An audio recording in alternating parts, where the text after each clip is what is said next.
ਸਤਿ ਸ੍ਰੀ ਅਕਾਲ। ਤੁਸੀਂ ਦੇਖ ਰਹੇ ਹੋ ਤਖਤ ਪੰਜਾਬ। ਮੈਂ ਤੁਹਾਡੇ ਨਾਲ ਸੁਖਵਿੰਦਰ ਸਿੰਘ, ਮੇਰੇ ਨਾਲ ਐਡਵੋਕੇਟ ਸਤਬੀਰ ਸਿੰਘ ਵਾਲੀਆ ਮੌਜੂਦ ਨੇ।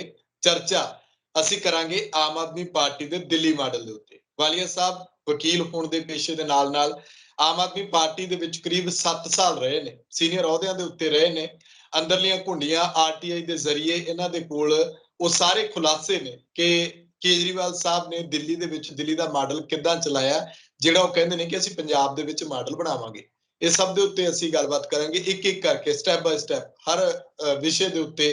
ਸਿਹਤ, ਸਿੱਖਿਆ, ਬੇਰੁਜ਼ਗਾਰੀ ਤੇ ਹੋਰ ਜਿਹੜੇ ਲੋਕਪਾਲ ਬਿੱਲ ਹੋ ਗਿਆ, ਤੇ ਇਹਦੇ ਨਾਲ ਹੀ ਹੋਰ ਵੀ ਇੱਕ ਅੱਧਾ ਜਿਹੜਾ ਸਵਾਲ ਰਹਿੰਦਾ ਹੋਏਗਾ ਉਹ ਵਾਲੀਆ ਸਾਹਿਬ ਯਾਦ ਕਰਵਾ ਦੇਣਗੇ। ਸਵਾਗਤ ਹੈ ਤੁਹਾਡਾ ਵਾਲੀਆ ਸਾਹਿਬ। ਥੈਂਕ ਯੂ ਜੀ। ਸਤਿ ਸ਼੍ਰੀ ਅਕਾਲ ਤੁਹਾਨੂੰ ਤੇ ਤੁਹਾਡੇ ਸਾਰੇ ਸਰੋਤਿਆਂ ਨੂੰ ਜੀ। ਜੀ ਸ਼ੁਕਰੀਆ ਵਾਲੀਆ ਸਾਹਿਬ, ਧੰਨਵਾਦ ਤੁਹਾਡਾ। ਅੱਜ ਪੰਜਾਬ ਦੀ ਸਿਆਸਤ ਤੇ ਦਿੱਲੀ ਦੀ ਸਿਆਸਤ ਪੂਰੀ ਤਰ੍ਹਾਂ ਗਰਮ ਆ ਕਿ ਪੰਜਾਬ ਦੇ ਵਿੱਚ ਅਸੀਂ ਦਿੱਲੀ ਵਾਲਾ ਮਾਡਲ ਲਾਗੂ ਕਰਨਾ ਹੈ।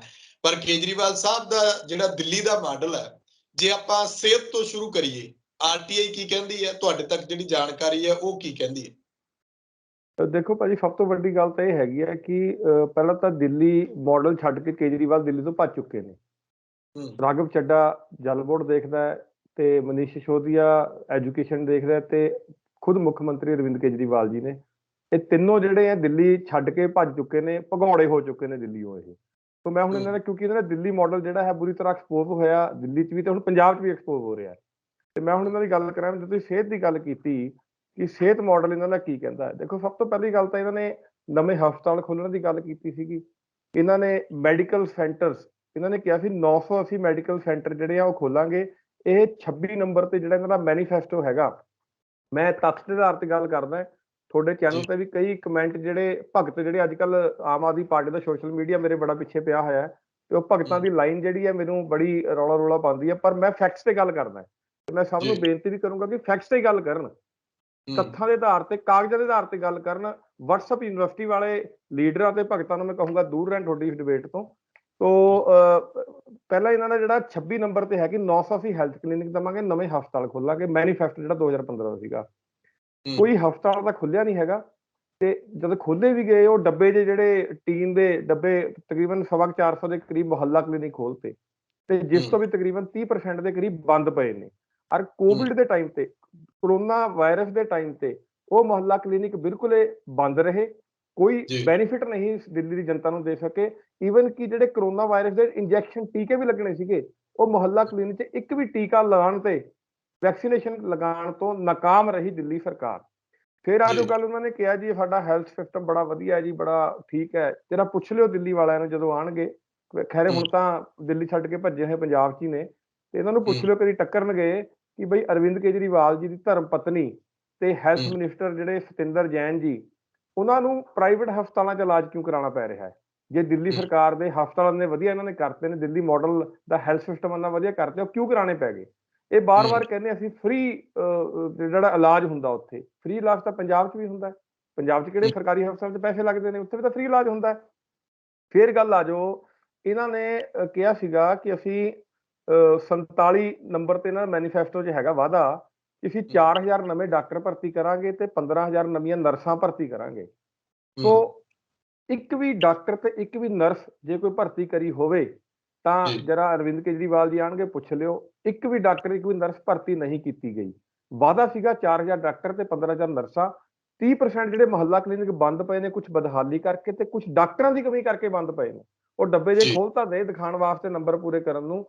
ਕਰੋੜਾਂ ਰੁਪਏ ਦੀ ਐਡਵਰਟਾਈਜ਼ਮੈਂਟ ਉਹਦੀ ਕਰਤੀ, ਤੁਸੀਂ ਦੇਖਿਆ ਹੋਊਗਾ। ਹੁਣ ਵੀ ਇੱਕ ਡੱਬਾ ਜਿਹਾ ਦਿਖਾ ਰਹੇ ਲਾਲ ਜਿਹੇ ਰੰਗ ਦਾ, ਕਰੋੜਾਂ ਦੀ ਐਡਵਰਟਾਈਜ਼ਮੈਂਟ ਕੀਤੀ ਕਰ ਰਹੇ ਉਸੇ ਦਿਖਾਉਣ ਵਾਸਤੇ।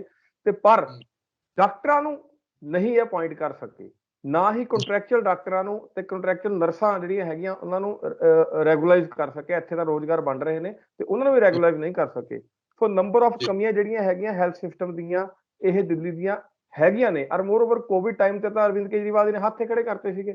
ਉਹਨਾਂ ਨੇ ਸੈਂਟਰ ਸਰਕਾਰ ਦੇ ਮੂਹਰੇ ਦੁਹਾਈ ਪਾਈ ਸੀਗੀ ਤੇ ਲਿਟ ਕੇ ਗਿਆ ਸੀਗਾ ਕਿ ਸਾਡੇ ਹੱਥ ਖੜੇ ਹੈ, ਸਾਡੇ ਤੋਂ ਹੈਲਥ ਸਿਸਟਮ ਨਹੀਂ ਸਾਂਭਿਆ ਜਾ ਰਿਹਾ, ਹੁਣ ਕੇਂਦਰ ਸਰਕਾਰ ਇਹਨੂੰ ਸਾਂਭੇ। ਤਾਂ ਉਸ ਤੋਂ ਬਾਅਦ ਅਮਿਤ ਸ਼ਾਹ ਜੀ ਨੇ ਆ ਕੇ ਹੈਲਥ ਸਿਸਟਮ ਦੇ ਵਿੱਚ ਇੰਟਰਫੇਅਰ ਕੀਤਾ ਤੇ ਉਸ ਤੋਂ ਬਾਅਦ ਹੈਲਥ ਮਿਨਿਸਟਰੀ ਸੈਂਟਰ ਦੀ ਨੇ ਆ ਕੇ ਹੈਲਥ ਸਿਸਟਮ ਸਾਂਭਿਆ।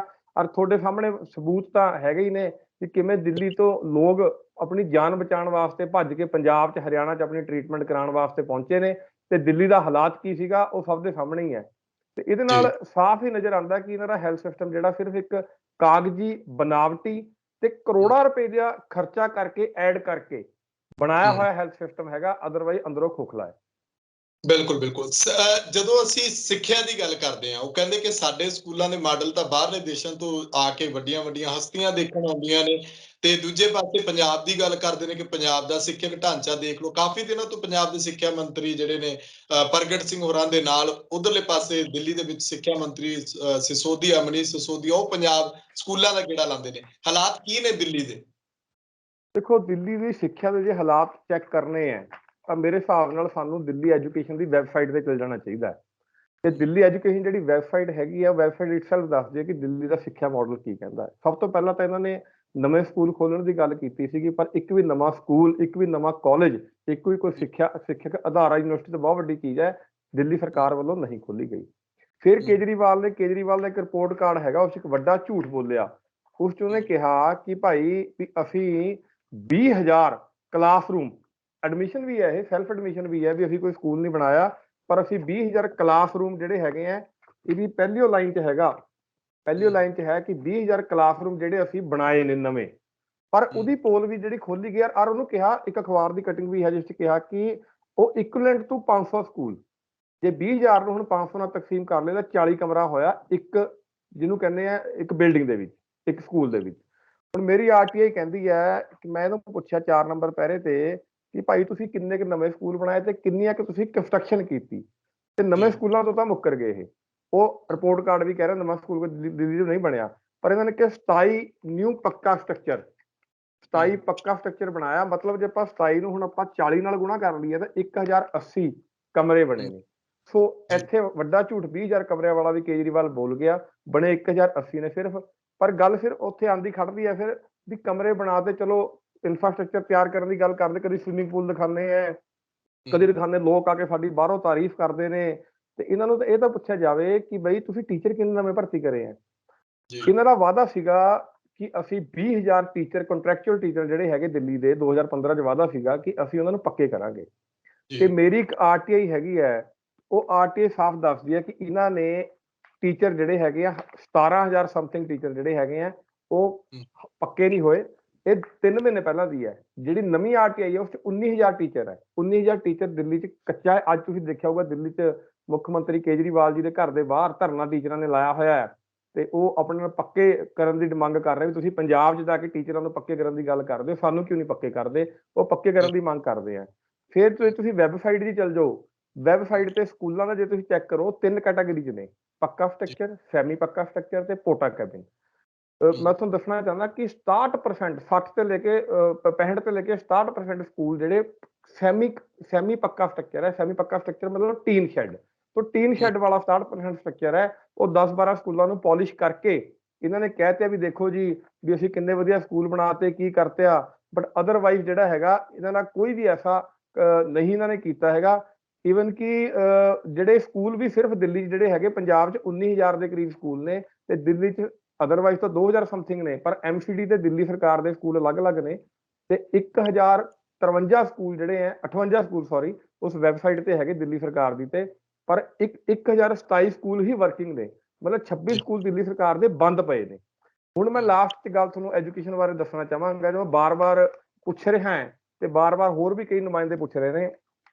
ਇਹ ਦਿੱਲੀ ਸਰਕਾਰ ਦੀ ਹੀ ਐਜੂਕੇਸ਼ਨ ਸਾਈਟ ਤੇ ਇੱਕ ਰਿਜ਼ਲਟ ਕਾਰਡ ਪਿਆ ਹੈ ਦਿੱਲੀ ਦਾ। ਦੇਖੋ ਤੁਸੀਂ ਕੋਠੀ ਜਿੰਨੀ ਮਰਜ਼ੀ ਨਵੀਂ ਬਣਾ ਲਓ, ਚਮਕਾ ਲਓ, ਜੋ ਮਰਜ਼ੀ ਕਰ ਲਓ, ਪਰ ਜੇ ਜਿਹੜਾ ਅੰਦਰ ਤੁਹਾਡਾ ਕੰਮਕਾਰ ਹੈ ਤੁਹਾਡੇ ਕੋਲ ਨਹੀਂ ਹੈਗਾ, ਤੁਸੀਂ ਵਿਹਲੇ ਹੋ, ਅਨਇੰਪਲਾਈਡ ਹੋ, ਤੁਹਾਡੇ ਕੋਲ ਐਜੂਕੇਸ਼ਨ ਨਹੀਂ ਹੈਗੀ, ਤੁਸੀਂ ਕੀ ਕਰੋਗੇ? ਇਹ ਰਿਪੋਰਟ ਕਾਰਡ ਦੱਸਦਾ ਹੈ ਕਿ ਦਿੱਲੀ ਮਾਡਲ ਦਾ 2019 ਤੱਕ ਦਾ ਰਿਜ਼ਲਟ ਹੈ 2010 ਤੋਂ, ਤੇ 2010 ਚ ਰਿਜ਼ਲਟ ਸੀਗਾ 90.99%, 2011 ਚ 99.9%, 2012 ਚ 99.23%, 2013 ਚ 99.46%, 2014 ਚ 98.81%, 2015 ਚ 95.81%। ਇਹ ਹੈਗਾ ਦਿੱਲੀ ਮਾਡਲ ਤੋਂ ਪਹਿਲਾਂ ਵਾਲਾ। ਮੈਂ 15 ਵਿੱਚ ਤਾਂ ਕਾਊਂਟ ਕਰ ਲਿਆ ਵੀ ਤਾਂ ਕਿ ਕੱਲ ਨੂੰ ਇਹ ਨਾ ਕਹਿਣ ਵੀ 1 ਸਾਲ 'ਚ ਬੱਚਿਆਂ ਨੂੰ ਕਿੰਨਾ ਕੁ ਪੜ੍ਹਾ ਲੈਂਦੇ ਅਸੀਂ। ਇਹ ਤੋਂ ਬਾਅਦ ਸ਼ੁਰੂ ਹੋ ਜਾਂਦਾ ਦਿੱਲੀ ਮਾਡਲ। ਉਸ 'ਚ 2016 ਚ 89.25% ਘਟ ਗਿਆ, 2017 ਚ 92.44%, ਚਲੋ ਥੋੜਾ ਜਿਹਾ ਵੱਧ ਗਿਆ। 2018 ਚ 68.68% 9% ਰਿਜ਼ਲਟ ਰਿਹਾ 10ਵੀਂ ਕਲਾਸ ਦਾ ਦਿੱਲੀ ਸਰਕਾਰ ਦੇ ਸਕੂਲਾਂ ਦਾ, ਤੇ 2019 ਚ ਰਿਹਾ 71.58%। ਤੋਂ ਸਿੱਖਿਆ ਮਾਡਲ ਬੱਚਿਆਂ ਦੀ ਸਿੱਖਿਆ ਜਿਹੜੀ ਵੱਧ ਤੋਂ ਵੱਧ ਬੱਚੇ ਪਾਸ ਹੋਣ, ਚੰਗੇ ਨੰਬਰ ਲੈ ਕੇ ਪਾਸ ਹੋਣ, ਤੇ ਉਹਨਾਂ ਦੀ ਪੜ੍ਹਾਈ ਤੇ ਡਿਪੈਂਡ ਕਰਦਾ ਸਿੱਖਿਆ ਮਾਡਲ। ਸਿੱਖਿਆ ਮਾਡਲ ਸਿਰਫ ਪੇਂਟ ਰੰਗ ਰੋਗਨ ਕਰਕੇ, 4 ਸਵਿਮਿੰਗ ਪੂਲ ਬਣਾ ਕੇ, 2 ਗਰਾਊਂਡ ਬਣਾ ਕੇ ਤੇ ਅਰਬਾਂ ਰੁਪਏ ਦੀ ਐਡ ਕਰਕੇ ਸਿੱਖਿਆ ਮਾਡਲ ਡਿਵੈਲਪ ਨਹੀਂ ਹੁੰਦਾ। ਸਿੱਖਿਆ ਮਾਡਲ ਬੱਚਿਆਂ ਦੇ ਭਵਿੱਖ ਨੂੰ ਵਧੀਆ ਤਰੀਕੇ ਨਾਲ ਸਿਰਜ ਕੇ, ਉਹਨਾਂ ਨੂੰ ਵਧੀਆ ਐਜੂਕੇਸ਼ਨ ਦੇ ਕੇ, ਵਧੀਆ ਪਰਸੈਂਟੇਜ ਲਿਆ ਕੇ ਹੁੰਦਾ ਹੈ।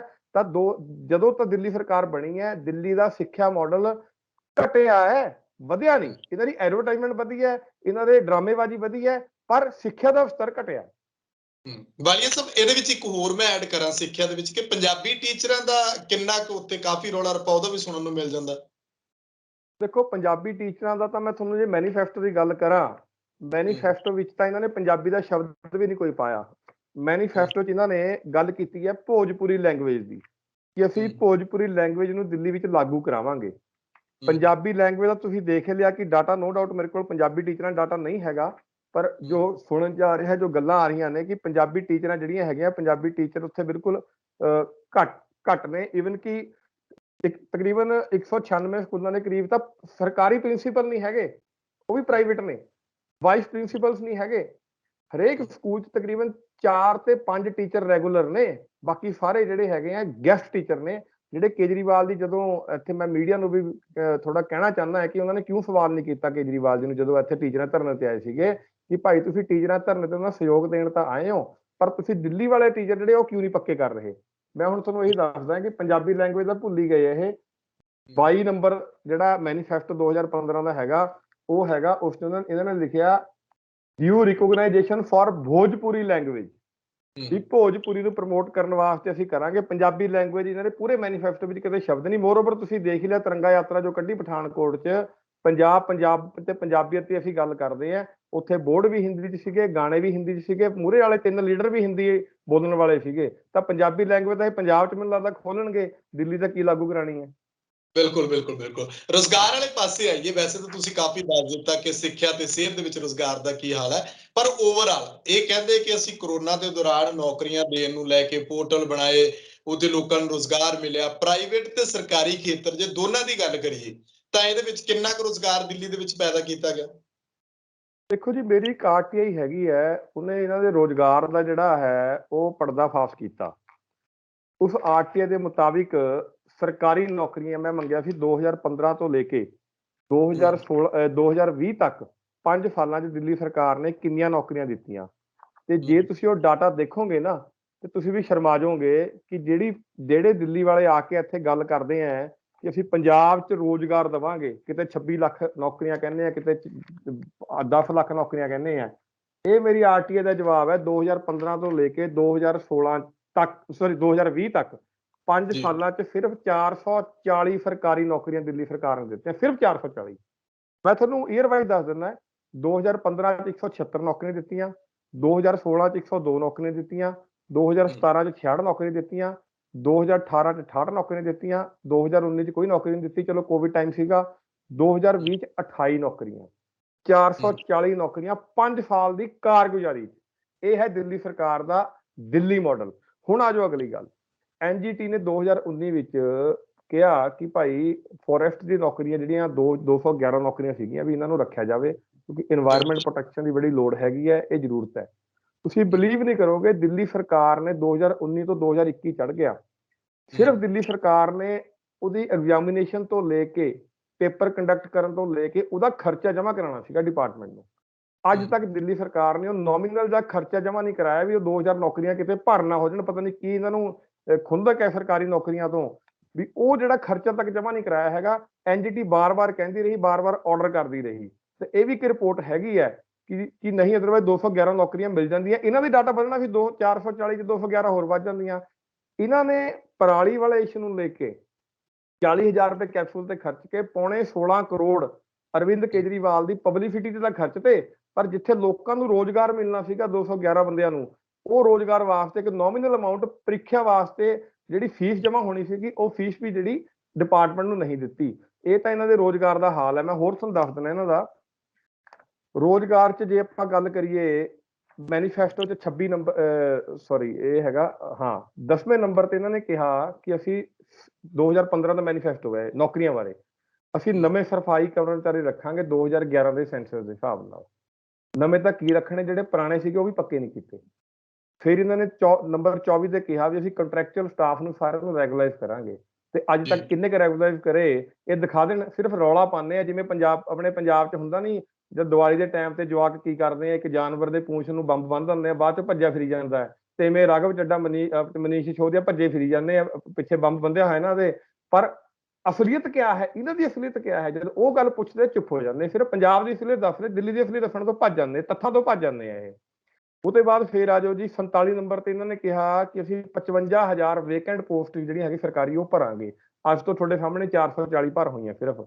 ਇਸ ਤੋਂ ਬਾਅਦ ਇਹਨਾਂ ਨੇ ਕਿਹਾ ਜੀ 46 ਨੰਬਰ ਤੇ 44 ਨੰਬਰ ਤੇ ਇਹਨਾਂ ਨੇ ਕਿਹਾ ਕਿ ਅਸੀਂ 5 ਲੱਖ ਬੱਚੇ ਨੂੰ ਟ੍ਰੇਨਡ ਕਰਾਂਗੇ 3 ਸਾਲਾਂ 'ਚ। ਉਹ ਹੈਗਾ ਜਿਹੜੀ ਆਪਣੀ ਅਲੱਗ-ਅਲੱਗ ਟ੍ਰੇਡ 'ਚ ਸਿਖਲਾਈ ਦੇਣ ਵਾਸਤੇ ਟ੍ਰੇਨਡ ਕਰਾਂਗੇ 5 ਲੱਖ ਬੱਚੇ ਨੂੰ। ਹੁਣ ਜਿਹੜੇ ਤੁਸੀਂ ਪੋਰਟਲ ਦੀ ਗੱਲ ਕਰਦੇ ਹੋ, ਤੁਸੀਂ ਆਨਲਾਈਨ ਪੋਰਟਲ ਖੋਲ ਕੇ ਦੇਖ ਲਿਓ, ਪੋਰਟਲ ਬੰਦ ਪਿਆ, ਉਹ ਵੀ ਚੱਲ ਨਹੀਂ ਰਿਹਾ। ਸੋ ਇਹ ਹਾਲਾਤ ਹੈਗੇ ਨੇ। ਕਿੰਨੇ ਕੁ ਕੀਤੇ ਉਹ ਦੱਸ ਨਹੀਂ ਰਹੇ। 45 ਨੰਬਰ ਤੇ ਵਾਅਦਾ ਕੀਤਾ ਸੀ 8 ਲੱਖ ਨੌਕਰੀਆਂ, ਜਿਵੇਂ ਪੰਜਾਬ 26 ਲੱਖ ਨੌਕਰੀਆਂ ਦੇਣ ਨੂੰ ਫਿਰਦੇ ਆ। 8 ਲੱਖ ਨੌਕਰੀਆਂ ਦਿੱਲੀ ਸਰਕਾਰ ਨੇ ਵਾਅਦਾ ਕੀਤਾ ਸੀ ਕਿ ਅਸੀਂ ਲੋਕਾਂ ਨੂੰ, ਦਿੱਲੀ ਵਾਲਿਆਂ ਨੂੰ ਪ੍ਰੋਵਾਈਡ ਕਰਾਂਗੇ ਜੇ ਸਾਡੀ ਸਰਕਾਰ ਬਣਦੀ 2015 'ਚ, ਤੇ ਦਿੱਤੀਆਂ 440 ਨੌਕਰੀਆਂ।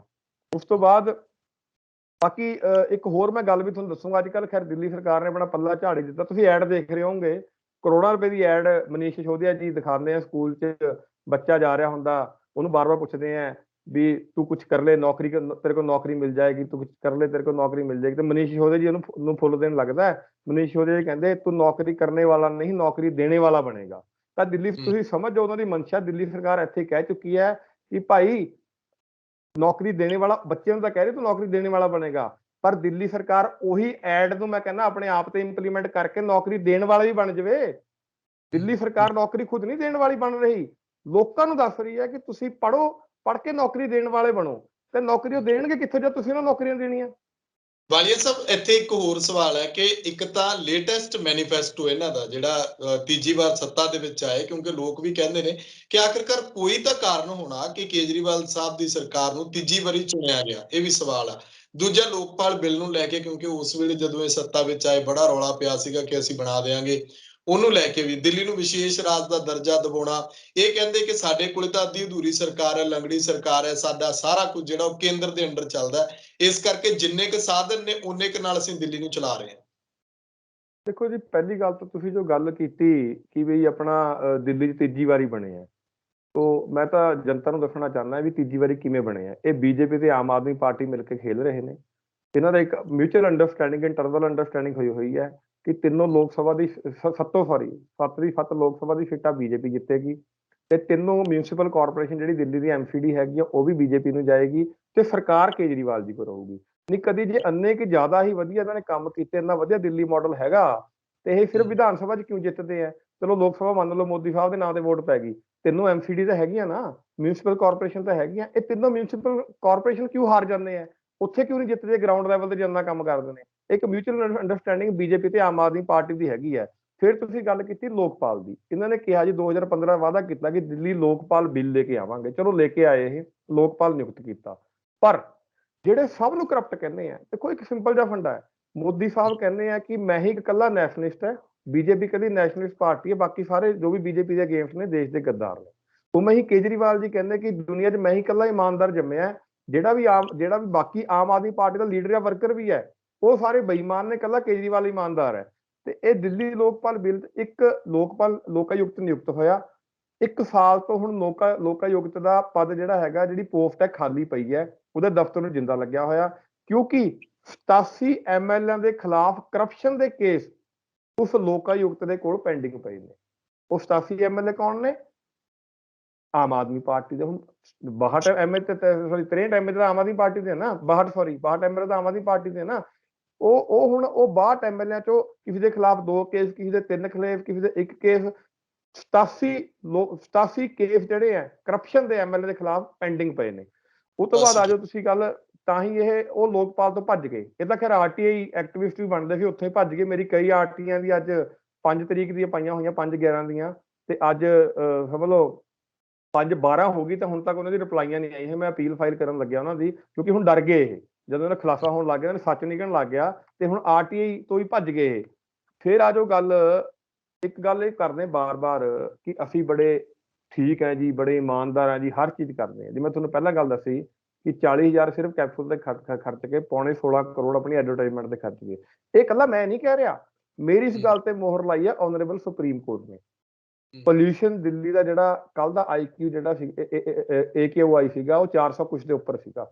ਤਾਂ ਸੁਪਰੀਮ ਕੋਰਟ ਨੇ ਕੱਲ ਵੀ ਝਾੜ ਪਾਈ, ਬਾਰ-ਬਾਰ ਦਿੱਲੀ ਸਰਕਾਰ ਨੂੰ ਝਾੜ ਪਾ ਰਹੀ ਹੈ। ਪਿਛਲੇ ਹਫ਼ਤੇ ਸੁਪਰੀਮ ਕੋਰਟ ਨੂੰ ਕਹਿਣਾ ਪਿਆ ਕਿ ਤੁਸੀਂ ਮਸ਼ਹੂਰੀ ਜ਼ਿਆਦਾ ਕਰਦੇ ਹੋ, ਕੰਮ ਘੱਟ ਕਰਦੇ ਹੋ, ਤੁਸੀਂ ਨਾਕਾਮ ਰਹੇ ਹੋ।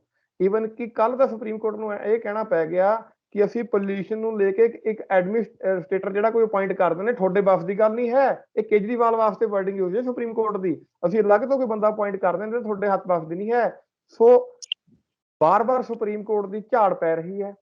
ਪਰ ਜੋ ਬਾਰ-ਬਾਰ ਕਹਿੰਦਾ ਮੈਂ ਲੋਕਾਂ ਦਾ ਨੁਮਾਇੰਦਾ, ਮੈਂ ਲੋਕਾਂ ਵਾਸਤੇ ਕਰਦਾ, ਮੇਰੇ ਤੋਂ ਵੱਡਾ ਇਮਾਨਦਾਰ ਕੋਈ ਨਹੀਂ ਹੈਗਾ, ਉਹ ਦਿੱਲੀ ਛੱਡ ਕੇ ਕਦੀ ਉੱਤਰਾਖੰਡ ਭੱਜ ਰਿਹਾ, ਕਦੀ ਗੋਆ ਭੱਜ ਰਿਹਾ, ਕਦੀ ਪੰਜਾਬ ਭੱਜ ਰਿਹਾ, ਕਿਉਂਕਿ ਉਹਨੂੰ ਪਤਾ ਦਿੱਲੀ ਵੜਦੇ ਸੁਪਰੀਮ ਕੋਰਟ ਤੋਂ ਛਿੱਤਰ ਪੈ ਜਾਂਦੇ ਆ। ਸੁਪਰੀਮ ਕੋਰਟ ਨੇ ਉਹਨੂੰ ਨਕਾਰਾ ਤੇ ਨਾਕਾਮ ਘੋਸ਼ਿਤ ਕਰਤਿਆ। ਸੁਪਰੀਮ ਕੋਰਟ ਨੇ ਕਹਿਤਾ ਤੇਰੇ ਵਾਸ ਦੀ ਮੈਂ ਕਿਸੇ ਹੋਰ ਨੂੰ ਅਪਾਇੰਟ ਕਰ ਦਿੰਦਾ। ਇਹ ਬਾਰ-ਬਾਰ ਪੰਜਾਬ ਨੂੰ ਤੇ ਹਰਿਆਣਾ ਨੂੰ ਪਰਾਲੀ ਪਿੱਛੇ ਐਫੀਡੇਵਿਟ ਫਾਈਲ ਕਰਕੇ ਸੁਪਰੀਮ ਕੋਰਟ 'ਚ, ਪਰ ਸੁਪਰੀਮ ਕੋਰਟ ਨੇ ਕਿਹਾ ਸਿਰਫ 4% ਪਰਾਲੀ ਦਾ ਧੂੰਆਂ ਹੈ, ਬਾਕੀ ਦਿੱਲੀ ਦਾ ਆਪਣਾ ਧੂੰਆਂ ਹੈਗਾ। ਸੋ ਇਹ ਇੱਕ ਬੜਾ ਤਕੜਾ ਨੌਟੰਕੀਬਾਜ਼ ਦਾ ਖੁਲਾਸਾ, ਜਿਹੜਾ ਪਰਦਾਫਾਸ਼ ਕੱਲਾ ਸਾਡੇ ਵੱਲੋਂ ਨਹੀਂ, ਸੁਪਰੀਮ ਕੋਰਟ ਵੱਲੋਂ, ਆਨਰੇਬਲ ਸੁਪਰੀਮ ਕੋਰਟ ਵੱਲੋਂ ਵੀ ਕਰ ਦਿੱਤਾ ਗਿਆ ਹੈ। ਵਾਲੀਆ ਸਾਹਿਬ, ਮੇਰਾ ਆਖਰੀ ਸਵਾਲ ਹੈ ਕਿ ਇੰਨਾ ਕੁਝ ਦੇਖਣ ਦੇ ਬਾਵਜੂਦ ਭਗਵੰਤ ਮਾਨ ਹੋਰੀ ਇਹਦੇ ਉੱਤੇ ਚੁੱਪ ਕਿਉਂ ਨੇ? ਕਾਰਨ ਕੀ ਆ? ਪੰਜਾਬ ਦੇ ਵਿੱਚ ਲਗਾਤਾਰ ਰੌਲਾ ਰੱਪਾ ਉਹੀ ਕਿ ਭਗਵੰਤ ਮਾਨ ਨੂੰ ਮੁੱਖ ਮੰਤਰੀ ਦਾ ਚਿਹਰਾ ਬਣਾ ਦਿਓ, ਪੰਜਾਬ 'ਚ ਆਮ ਆਦਮੀ ਪਾਰਟੀ ਦੀ ਇੱਕ ਲਹਿਰ ਜਿਹੜੀ ਉਹਨੂੰ ਹੋਰ ਵੱਡਾ ਹੁਲਾਰਾ ਮਿਲ ਸਕਦਾ ਹੈ। ਪਰ ਜੇ ਦਿੱਲੀ ਦੇ ਮਾਡਲ ਨਾਲ ਜੋ ਕੁਝ ਤੁਸੀਂ ਦੱਸ ਰਹੇ ਹੋ, ਇਹ ਕੁਝ ਕੀ ਭਗਵੰਤ ਮਾਨ ਨੂੰ ਪਤਾ ਨਹੀਂ? ਜੇ ਪਤਾ ਹੈ ਤਾਂ ਉਹ ਚੁੱਪ ਕਿਉਂ ਹੈ? ਦੇਖੋ, ਭਗਵੰਤ ਮਾਨ ਜਿਹੜਾ ਹੈ ਆਪਣੇ ਲਾਲਚ ਬਸ ਪਿਆ ਹੋਇਆ ਹੈ। तो मैं तो कहूँगा भगवंत मान एक ਵੱਡਾ ਗੱਦਾਰ ਹੈ ਪੰਜਾਬ ਦਾ, ਉਹ ਇਸ ਕਰਕੇ ਗੱਦਾਰ ਹੈ। ਦੇਖੋ ਮੈਂ ਤੁਹਾਨੂੰ, ਤੁਸੀਂ ਹਮੇਸ਼ਾ ਦੇਖਿਓ ਜਦ ਵੀ ਆਮ ਆਦਮੀ ਪਾਰਟੀ ਦਾ ਕੋਈ ਫੰਕਸ਼ਨ ਹੁੰਦਾ ਉਹਦੇ ਪਿੱਛੇ ਗਾਣਾ ਲੱਗਦਾ, ਰੰਗ ਦੇ ਬਸੰਤੀ ਚੋਲਾ ਮਾਏ ਮੇਰਾ ਰੰਗ ਦੇ ਬਸੰਤੀ ਚੋਲਾ। ਸਾਡੇ ਸ਼ਹੀਦਾਂ ਨੇ ਬਸੰਤੀ ਚੋਲਾ ਪਾ ਕੇ ਸ਼ਹੀਦੀਆਂ ਪਾਈਆਂ ਤਾਂ ਹੀ ਉਹ ਗਾਣਾ ਬਣਿਆ, ਪਰ ਉਹਨੂੰ ਆਮ ਆਦਮੀ ਪਾਰਟੀ ਪਿੱਛੇ ਲਾਉਂਦੀ ਹੈ। ਹੁਣ ਭਗਵੰਤ ਮਾਨ ਉਸ ਅਰਵਿੰਦ ਕੇਜਰੀਵਾਲ ਦੇ ਪਿੱਛੇ ਲੱਗਿਆ ਹੋਇਆ ਹੈ, ਜਿਹੜਾ ਇੱਕ ਛੋਟੇ ਜਿਹੇ ਡੈਫਾਮੇਸ਼ਨ ਦੇ ਕੇਸ ਤੋਂ ਮਾਫੀ ਮੰਗ ਕੇ ਭੱਜ ਗਿਆ। ਮੈਂ ਤਾਂ ਉਹਨੂੰ ਭਗੌੜਾ ਹੀ ਕਹੂੰਗਾ। ਪਹਿਲਾਂ ਉਹ ਪੰਜਾਬ ਤੋਂ 4 ਸਾਲ ਭੱਜਿਆ ਰਿਹਾ ਅਰਵਿੰਦ ਕੇਜਰੀਵਾਲ, ਫਿਰ ਮਾਫੀ ਮੰਗ ਕੇ ਪੰਜਾਬ ਤੋਂ ਭੱਜ ਗਿਆ, ਹੁਣ ਦਿੱਲੀ ਤੋਂ ਭੱਜਿਆ ਹੋਇਆ। ਤਾਂ ਉਹ ਭਗੌੜੇ ਕੇਜਰੀਵਾਲ ਦੇ ਪਿੱਛੇ ਭਗਵੰਤ ਮਾਨ ਸਿਰਫ ਆਪਣੀ CM ਦੀ ਕੁਰਸੀ ਵਾਸਤੇ ਭੱਜਿਆ ਹੋਇਆ ਹੈ, ਜਦਕਿ 3 ਵਾਰੀ, ਮੈਂ ਕਹਿੰਦਾ ਬਸ਼ਰਮੀ ਦੀ ਹੱਦ ਹੁੰਦੀ ਕੋਈ, 3 ਵਾਰੀ ਭਗਵੰਤ ਮਾਨ ਨੇ ਆਪਣੇ ਨਾਅਰੇ ਲਗਵਾਤੇ। ਪਹਿਲਾਂ ਇੱਕ ਪ੍ਰੈਸ ਕਾਨਫਰੰਸ, 2 ਵਾਰੀ ਹੋਰ ਫੰਕਸ਼ਨ, ਪਰ ਕੇਜਰੀਵਾਲ ਨੇ ਫਿਰ ਵੀ ਇਹਨੂੰ ਮੁੱਖ ਮੰਤਰੀ ਨਹੀਂ ਐਲਾਨਿਆ। ਸੋ ਭਗਵੰਤ ਮਾਨ ਦੀ ਸਥਿਤੀ ਜਿਹੜੀ ਹੈ ਬਹੁਤ ਹੀ ਮਾੜੀ ਚੱਲ ਰਹੀ ਹੈ। ਉਹਦੀ ਸਥਿਤੀ ਦਾ ਕਾਰਨ ਭਗਵੰਤ ਮਾਨ ਆਪੇ ਹੈ। ਜੇ ਭਗਵੰਤ ਮਾਨ ਥੋੜਾ ਜਿਹਾ ਜੁਰਤ ਦਿਖਾਉਂਦਾ, ਕਹਿੰਦਾ ਕਿ ਬਾਈ ਮੈਂ ਨਹੀਂ ਤੁਹਾਡੇ ਨਾਲ ਖੜਦਾ, ਜੋ ਮਰਜ਼ੀ ਕਰੋ, ਫਿਰ ਜੇ ਤੁਸੀਂ ਮੈਨੂੰ ਵੀ ਖੁੱਡੇ ਲੈਣ ਲਾਣਾ ਹੈ, ਤਾਂ ਭਗਵੰਤ ਮਾਨ ਨਾਲ ਵੀ ਛੋਟੇ ਗੁਰੂ ਸਾਹਿਬ ਵਾਲਾ ਹਾਲ ਹੋਣਾ ਹੈ। ਤੁਸੀਂ ਆਉਣ ਵਾਲੇ ਸਮੇਂ 'ਚ ਦੇਖ ਲਿਓ। ਪਰ ਉਹ ਸਮਾਂ ਇੰਨਾ ਕੁ ਲੰਘ ਜਾਣਾ ਭਗਵੰਤ ਮਾਨ ਵਾਸਤੇ ਕਿ ਉਹਦੇ ਆਪਣੇ ਵੀ ਉਸ ਟਾਈਮ ਉਹਦੇ ਨਾਲ ਨਹੀਂ ਖੜਨੇ, ਕਿਉਂਕਿ ਜੇ ਅੱਜ ਭਗਵੰਤ ਮਾਨ ਪੰਜਾਬ ਨਾਲ ਨਹੀਂ ਖੜ ਰਿਹਾ, ਉਹ ਭਗੌੜਿਆਂ ਨਾਲ ਖੜ ਰਿਹਾ, ਤਾਂ ਕੱਲ ਭਗਵੰਤ ਮਾਨ ਦਾ ਸਮਾਂ ਵੀ ਆਊਗਾ ਤੇ ਉਹਦੇ ਨਾਲ ਕਿਸੇ ਨੇ ਨਹੀਂ ਖੜਨਾ। ਜੀ, ਸ਼ੁਕਰੀਆ ਵਾਲੀਆ ਸਾਹਿਬ, ਧੰਨਵਾਦ ਤੁਹਾਡਾ। Thank you.